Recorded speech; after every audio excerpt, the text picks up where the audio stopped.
Hey everybody, Jorge here reviewing Murder on the Orient Express by Agatha Christie. It is a book and movie review. I watched the movie. I read the book first, and then I watched the movie, of course, as you should always do. I thought that the book was really well written. I thought it was very simple. I thought it was clear and concise and to the point. I was amazed by the fact that Agatha Christie is the most sold author behind Shakespeare and the Bible. I thought that was very. It set high expectations for me, and when I read the book, I'm not surprised why she's so well sold.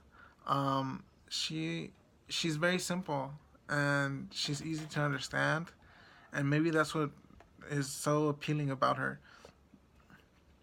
As for the actual book, like I said, I thought it was simple and it was very. What I liked about it was that the nationalities had something to do with their character. So, if he was British, he was quiet. If he was Indian, he was this. If he was British, he kept to himself and he was kind of snobby. Or so everybody everybody thought that a British person was snobby. So what happens in this book is that uh, a man is murdered on a train, and Hercule Poirot is responsible or makes himself responsible for finding out who is the murderer. And everybody has their own nationality, so it kind of adds to their mystique. And that's kind of what I really liked about the book.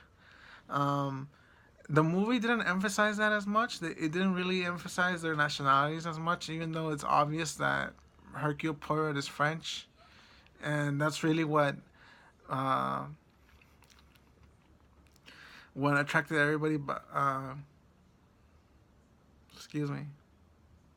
Hmm. What the main feature that was distinguishable about Poirot was that he was French, and he had a French accent, and he had a French way of walking and a French way of thinking, and his gestures were all French. So that's what stood out about. He's the one that was the main character, and he stood out a lot. In the book, he was also the main character, but there was more attention on the side characters, on the characters that he would interview. There was kind of more of a balance to how much attention each one got, and Poirot was just there and interviewing them.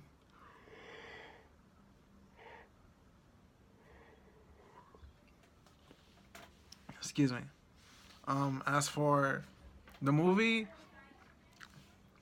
it was a little random. I thought that the characters, the way that they were interviewed, wasn't the way that they were interviewed in the book. By the way, a lot of things in the movie were changed from the book. A lot of things. For example, in the movie, there's like a snowstorm and a snow avalanche comes down on the railway, and it derails the train. Something that doesn't happen in the book. And in the meanwhile, while he is interviewing, while the snowstorm or the snow derails the train, he proceeds to interview everybody in a very haphazard way, and I thought that was very interesting. But I didn't really mind that. I thought, sometimes changes are nice, so you don't exactly get what you bargain for. You don't exactly get what you want or what you expect, and sometimes when your expectations are different from what actually happens, that's what makes the movie interesting. But the movie was a little haphazard and all over the place.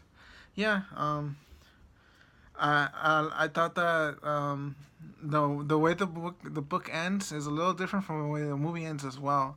Um, in the movie, the integrity and what pure stands for is really questioned and accented on, whereas in the book, it's much more natural. I thought that the book had a better ending than the movie, to be honest.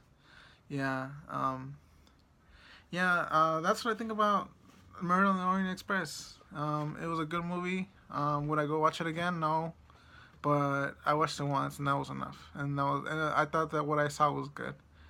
As for the book, would I read it again? Probably. The book I would read again. I thought it was really good.